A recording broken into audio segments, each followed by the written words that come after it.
in his own personal Yeah, again, their boyfriend. Thank you very Mon cher much. As we watch the first family walk out, Il compris d'Haïti. his daughters, Il va pas entrer. Maria, and Il a of pris une course, personne m'a dit the first OK. lady Il n'a pas dit papa. as well. C'est chargé. The Depuis d'Haïti Bidens toujours. are C'est chargé. following Des trois ans closely Haïti. the Vice President and Dr. Biden.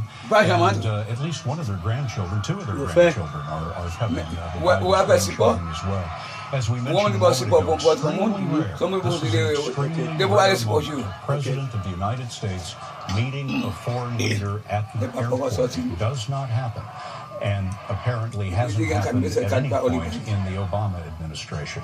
Mr. Obama first met the Pope about a year ago at the Vatican and is about to see him for the second time. Let's listen in for a moment and take in the sights and sounds of the crowd. About 1,000 people invited to attend.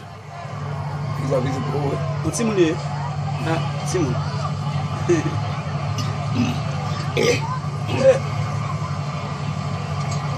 Tuh, ada. Ada. Oh, bisa sebab lah. Kau bisa kalau ni. Kau tak bisa kalau sih. Dia juga siapa? Oui. Ya, gini.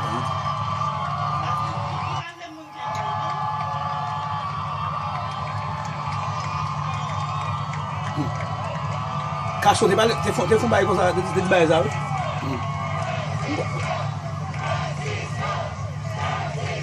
The president taking his first step in his life. The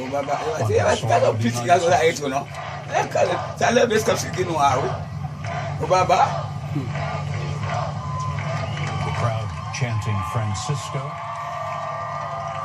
Troisième monde saluer. C'est bisou baba, ça pipi, ai connait ai pique.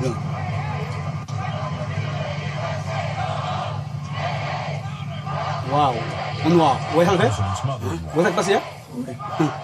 On go bagarre oui. Mais premier Joe Biden, le président. Premier bloc ça le monsieur c'est pendant le son avion. C'est Biden. Vice President Biden's Ou Madame Biden yo. Ah, c'est pas épique, c'est enfin. Richemont. That is Ambassador Hackett. He just saw that is the United States ambassador to the Holy See. Holy See being Latin for Holy See. And now the Pope greeting members of the aristocracy of the Catholic Church of America, if you will. Pope has quite a few days coming up in the United States. He will be speaking to a joint meeting of Congress. He will also be in New York later in the week speaking to the United Nations General Assembly. So you don't get bigger crowds than that. Bill Plant is at the White House, has a number of details for us on what the Pope will be doing across the next 48 hours in Washington. Bill? Well, Scott, the Pope tonight will go to his ambassadorial residence, if you will, the Nunciature, as Chip pointed out, to rest. But the big welcome is tomorrow morning on the White House South grounds. There are going to be 15 to 20,000 people at the welcoming ceremony.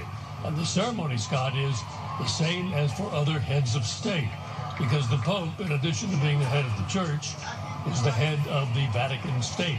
So he receives a head of state welcome, but not quite with full military honors. The military is there, but he doesn't inspect them. They simply march. They said they present the fife and drum corps, which is always presented, but the Pope and the President remain in place before the military leaves. There'll be speeches tomorrow morning, and then the Pope will leave the White House, and he'll process down one street and then around on the National Mall and up another, so that thousands of people will be able to see him. He'll be in his Pope-mobile, open on the sides, and be able to reach out and touch people as he is often wont to do. And so from there, he will go on to a meeting with bishops. So it'll be a very busy morning, Scott. Senior White House correspondent Bill Plant. We should mention, by the way, we're not expecting any remarks here at Joint Base Andrews, either from the President or the Pope. Pope has had a long couple of days, and once he leaves Andrews, after greeting everyone, he's going to be heading into Washington and and he will be resting for the rest of the day and the rest of the evening before the rest of his busy schedule. Alan Pizzi has just come off the plane behind the Pope. And Alan, what are you seeing? Well, Scott, what I'm seeing is what you're seeing, but I'm seeing something that you're not, in that I've covered a couple of dozen of these arrivals of the Pope in countries, and this is completely different in that there are more press and there are fewer people than generally show up in free countries, at least, and some of the more restricted ones, there are less people. But what's interesting to me most of all is what you mentioned, that there's no welcoming speech. Invariably, when we get off the papal plane, there's a lectern, a microphone, a podium, sometimes a covered area, and the Pope has to make a speech, and the head of state makes a speech. And interestingly, when Raul Castro met the Pope when he arrived on Saturday in Havana, he made a very long speech to the Popes. And in that speech, he basically tried to equate the ideals of the Cuban Revolution with the ideals of Christianity. Non, tu me fais quoi?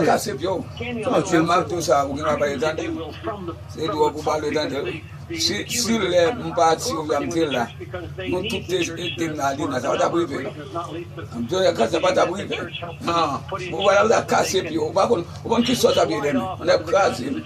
Allez pour moi ça quoi namu. Allez pour les quoi namu. On est cassé. Voilà la casser puis au final. Avalas.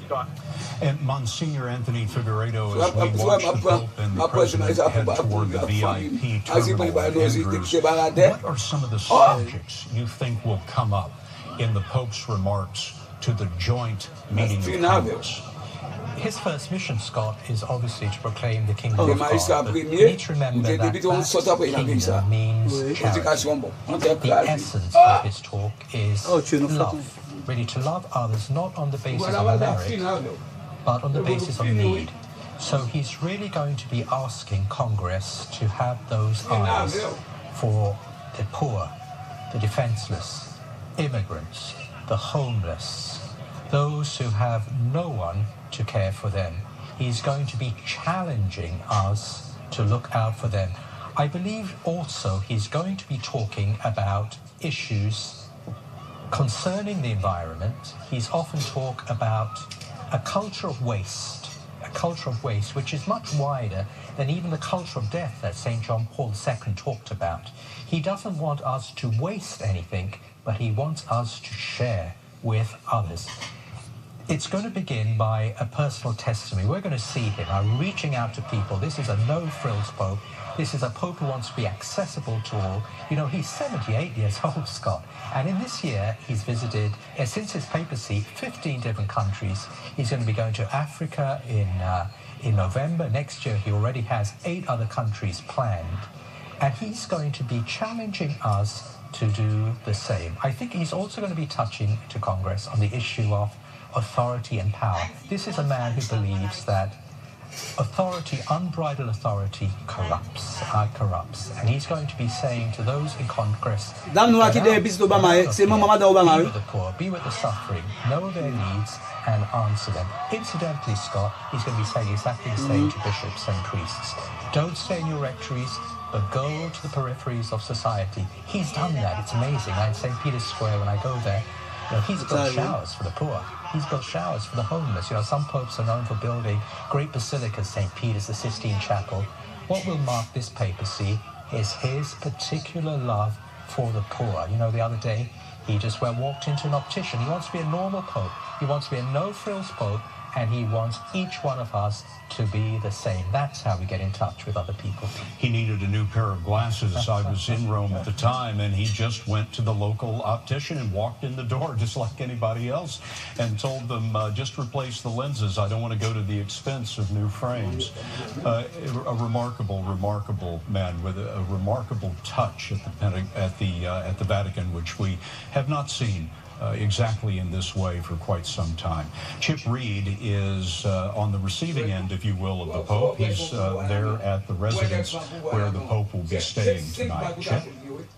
Well, Scott, I'm going to reverse roles here. I actually have a question for you. You can see the children behind me, and we saw the Pope at Joint Base Andrews and how he reacts to children there. I think you're going to see even more here because there are about 200 of them here. But Scott, in Rome, you saw in Vatican City, you saw what the Pope is like with children. Tell us about that, if you would. Well, we had an opportunity to visit with the Pope at the Vatican's invitation at the Pope's General Assembly, which they have every Wednesday. 20, 30, 40,000 people come to see the Pope in the General Assembly.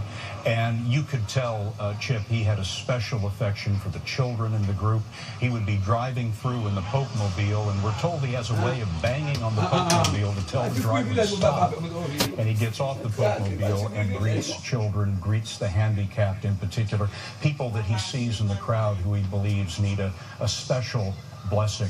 And the Pope has also pulls out all the brides and grooms that have come for a blessing at the general audience, raise them on the steps of St. Peter's Basilica, and really has a great time greeting all of those young Catholic families and posing for selfies. He's selfless in the age of the selfie as he goes through all of those people. And as Father Figueiredo was saying, the Pope is 78 years old, and he's greeting 40,000 people every Wednesday at the Vatican, and yet he goes through the entire process, hours, and seems to be invigorated by that.